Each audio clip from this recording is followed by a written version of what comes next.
sejam todos bem-vindos ao canal Amor, Luz e Espiritualidade. Eu sou Lúcia Diniz.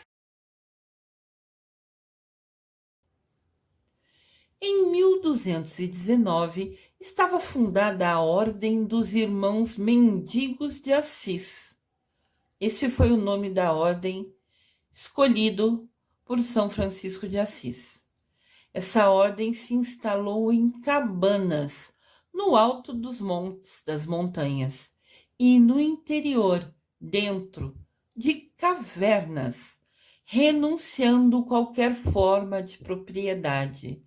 Então, eles não teriam casa para morar. Eles escolheram morar em cabanas que eles fizeram em cima das montanhas e dentro de algumas cavernas que eles encontraram, né, que era vazia, que era possível viver ali dentro. Eles abriram mão de ter qualquer propriedade. Olha que desafio. Aqui eu trago para vocês a imagem de irmãos franciscanos, que hoje seguem os ensinamentos de São Francisco de Assis. Você pode ver que os dois rapazes do fundo, no canto esquerdo, tem outra cor de roupa. Então, eles são noviços, quem ainda está aprendendo, né, a viver ali na ordem e descobrindo, conhecendo na prática o que vai ser o dia a dia. É como se fosse um teste para a pessoa ver se realmente aceita a missão de se ordenar, né, frei e fazer parte dessa missão desafiadora, de nunca ter nada, de nunca ter nenhuma propriedade e viver nessa vida a vida inteira, enquanto for vivo. Então, os dois do fundo ainda são noviços, que a gente fala que é quem está conhecendo, aprendendo o dia a dia, para ele realmente depois fazer os votos, se assim escolher, se realmente quiser abraçar essa missão, de se tornar franciscano, que são os outros 5 que estão realmente de cor marrom, que daí de fato já abraçaram essa missão para a vida deles.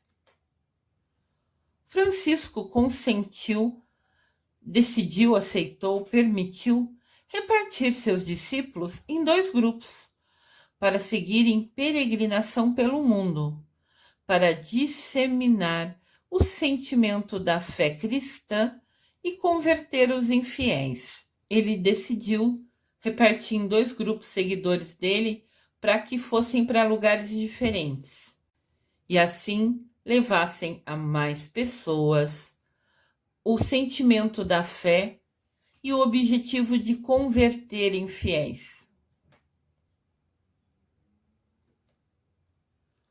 Francisco de Assis embarcou para a Terra Santa, onde foi aprisionado e levado ao sultão.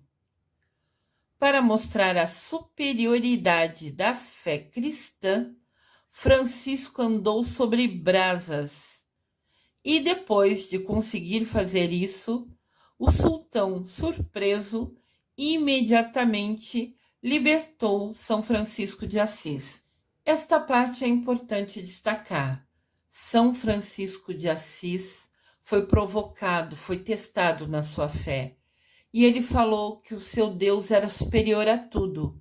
Então o sultão, para provocar ele, falou: então anda sobre as brasas. Tinha um lugar que estava queimando, que o fogo, e tinha a brasa, que é o carvão queimando. O sultão falou: sua fé no seu Deus é tão poderosa assim, então anda sobre as brasas. E São Francisco de Assis andou, atravessou as brasas tranquilamente. Agora é importante pensar. Ele estava focado com a mente no Deus dele. É claro que deve ter queimado o pé dele. É óbvio que doeu andar sobre as brasas. Mas ele ignorou a dor, porque naquele momento ele mostrava o poder e o amor dele, a fé dele a Deus.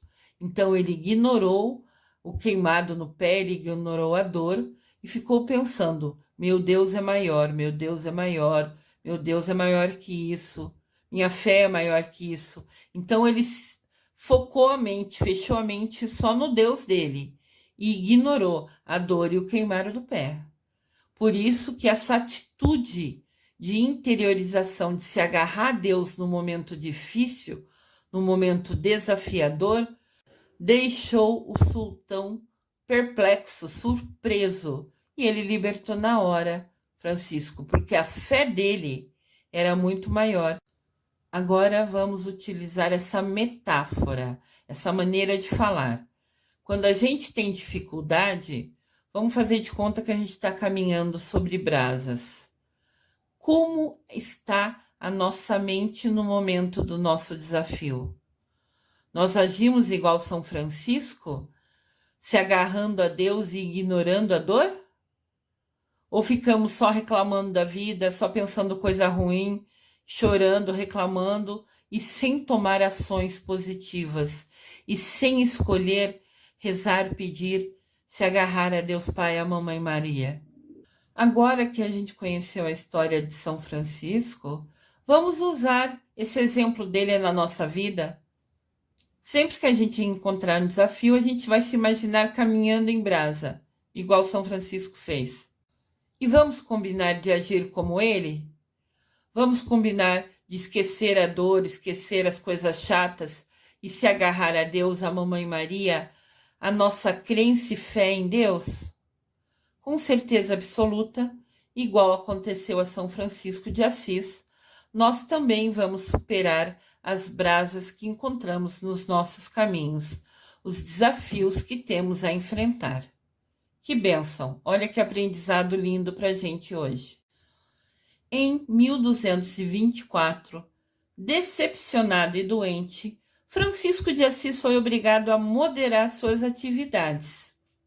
No mesmo ano, ele renunciou à chefia da ordem dele. Mas vamos entender, ele ficou decepcionado. O mundo só queria saber de festa, de bagunça, de ser rico. E ele ficou doente.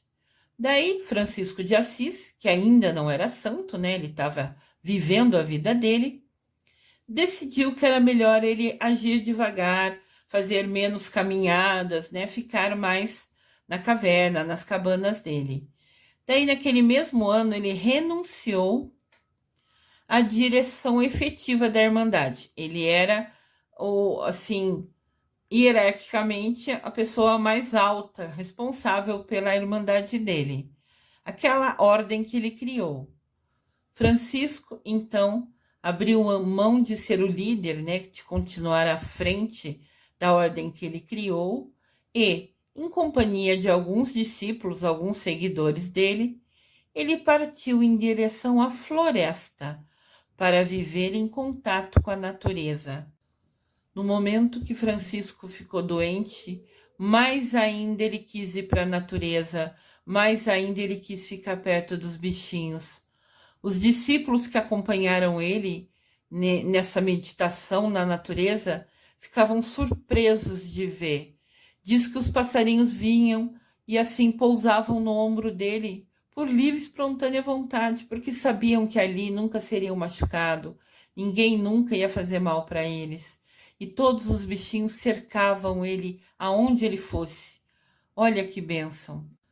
Conta-se nos livros sobre São Francisco de Assis que na floresta, aonde ele estava, aonde ele ficava, os peixes saltavam da água e os pássaros pousavam nos seus ombros.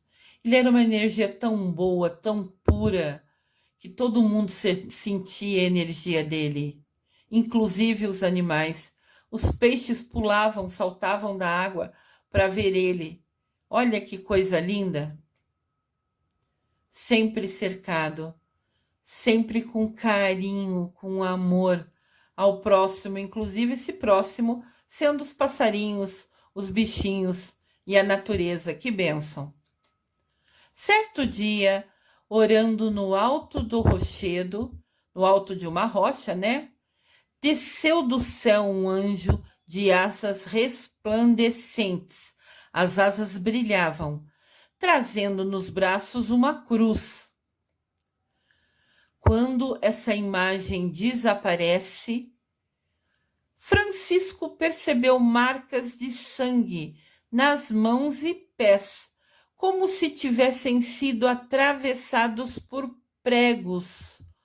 Olha essa imagem que ele teve, essa visão que ele teve. A visão de um anjo que desce até perto dele, que as asas brilham, mas que tem marcas nas mãos e nos pés. E quando ele se dá conta, as marcas que tinham no anjo aparecem nele.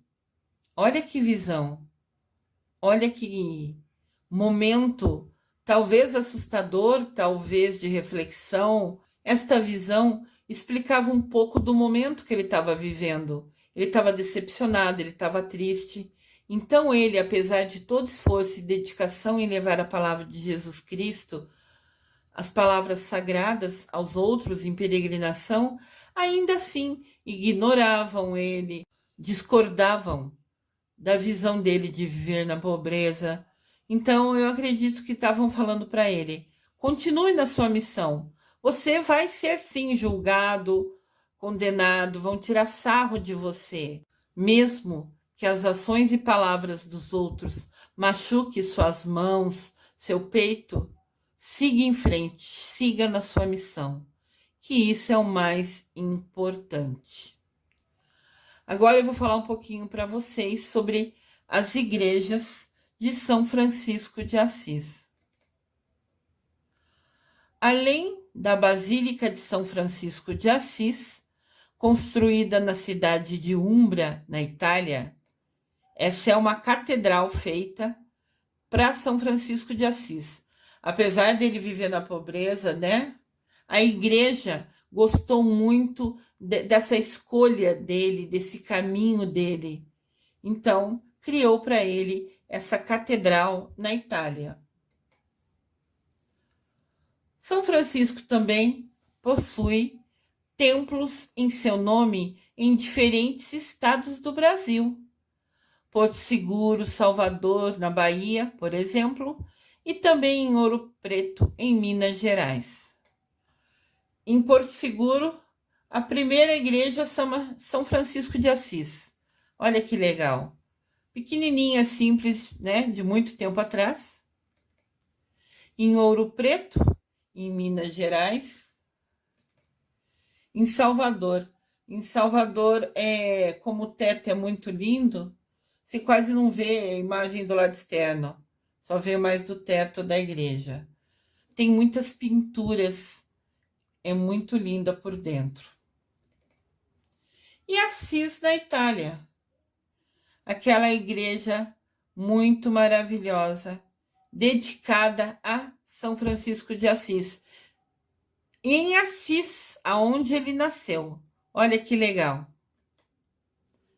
Como sempre, São Francisco de Assis, representado, cercado de bichinhos e na natureza. Sempre, sempre, sempre. Eu desejo amor e luz a todos.